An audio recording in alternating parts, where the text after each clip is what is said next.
What's up, YouTube? How's your day? We have a TAR12 review. There she is. Let's take her down. Oh, she is light.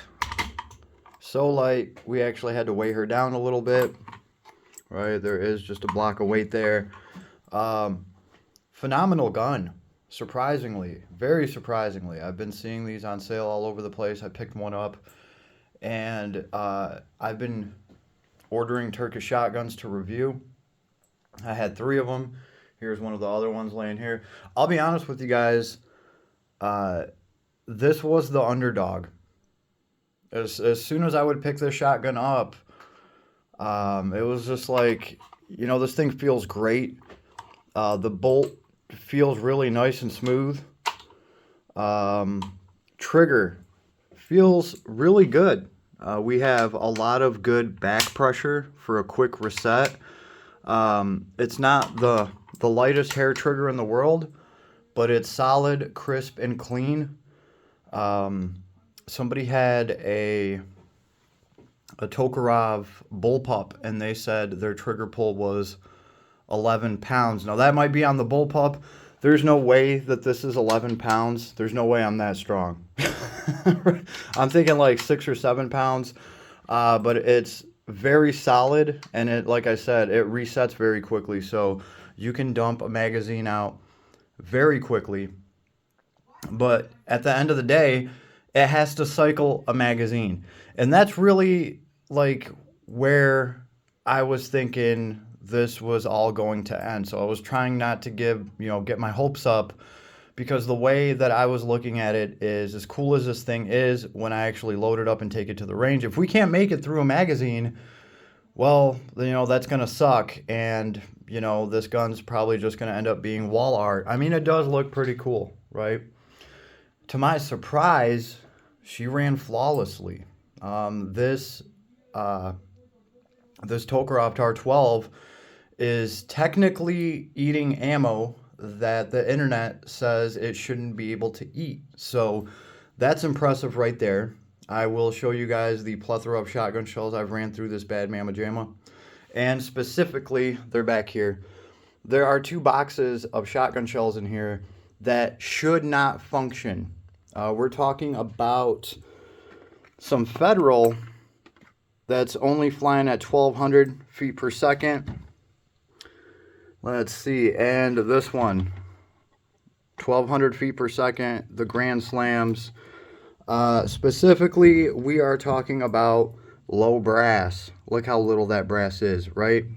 Here's that compared to a high brass round. See how much more brass there is there, right? So all of these shells have a little bit more brass on them than these things do.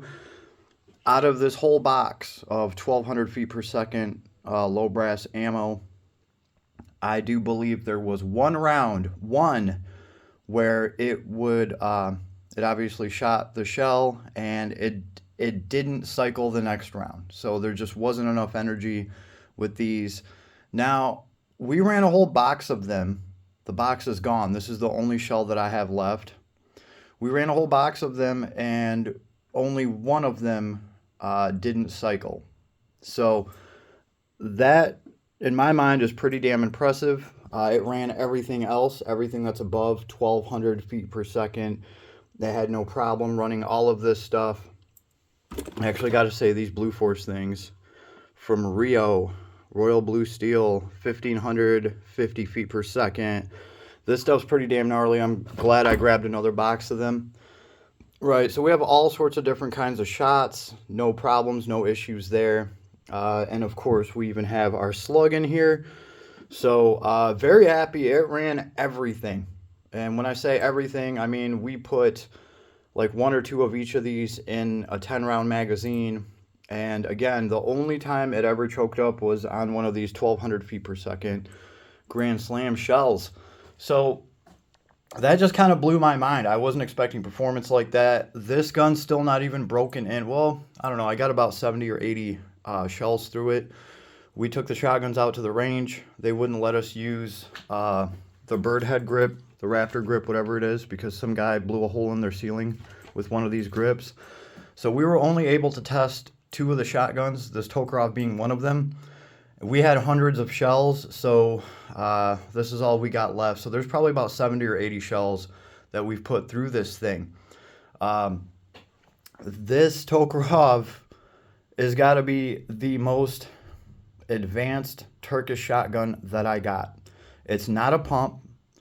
It is semi-auto, so as quick as you can pull the trigger, it's going to send them down range.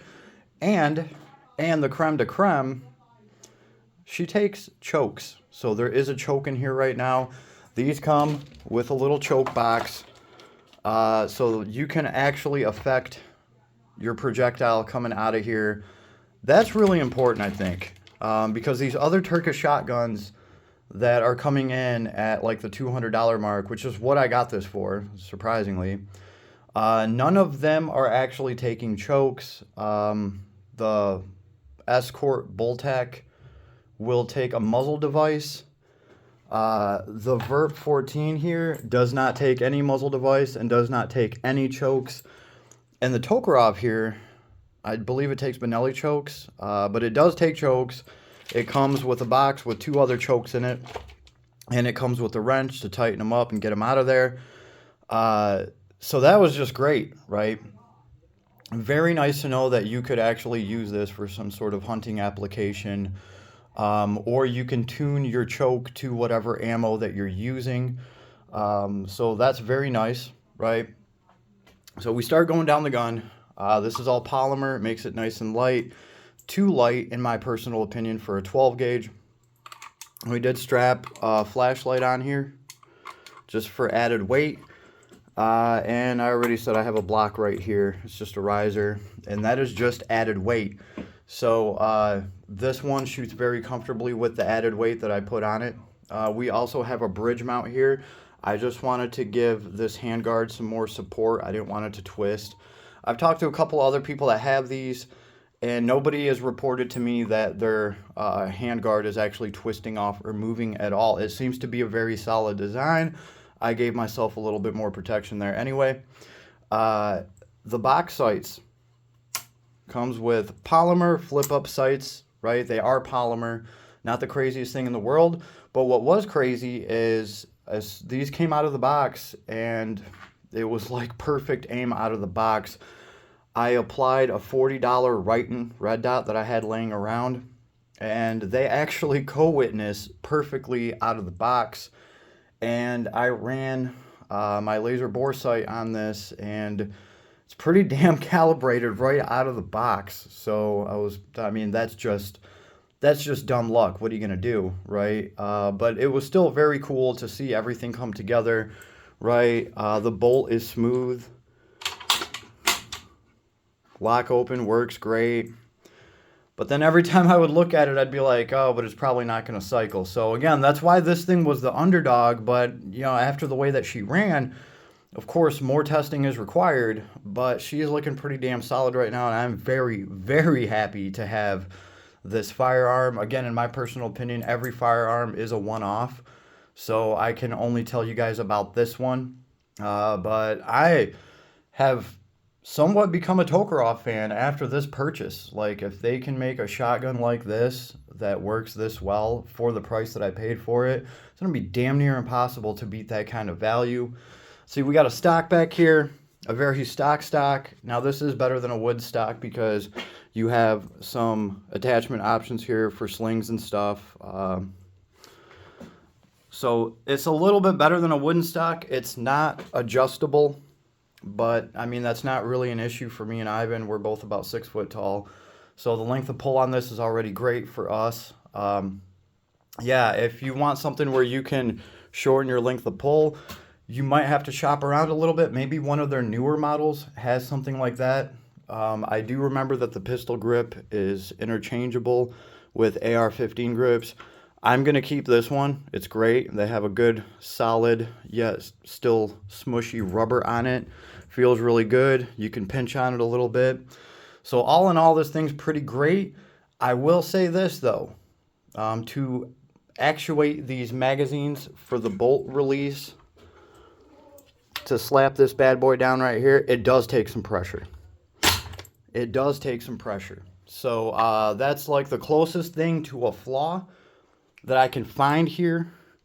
And I figured out that that extra pressure, let's just drop this. That extra pressure that you need has something to do with this. It's pushing this thing in. So I will say that obviously the bolt release on my actual ARs is much easier and smoother. I honestly think if this thing was just a little bit bigger so you could get some more leverage on it, it'd be much easier.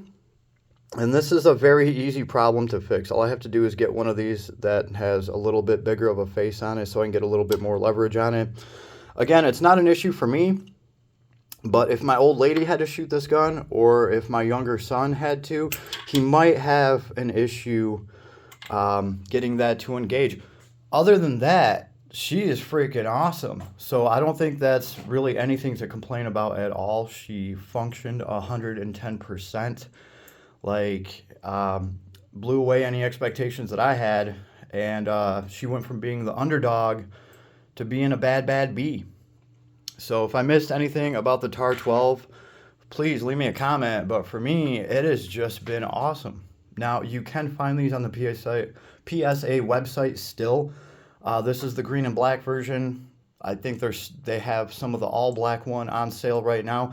They also make an all white tar, and for whatever reason, they typically want $20 more for that one. I would say for the $200, get any of these that you can, and hopefully it works just like mine, because you will be one happy mofo with one of these. Anyway, make sure to like and sub if you can to help out my channel, and I will see you on the flip side later, everybody.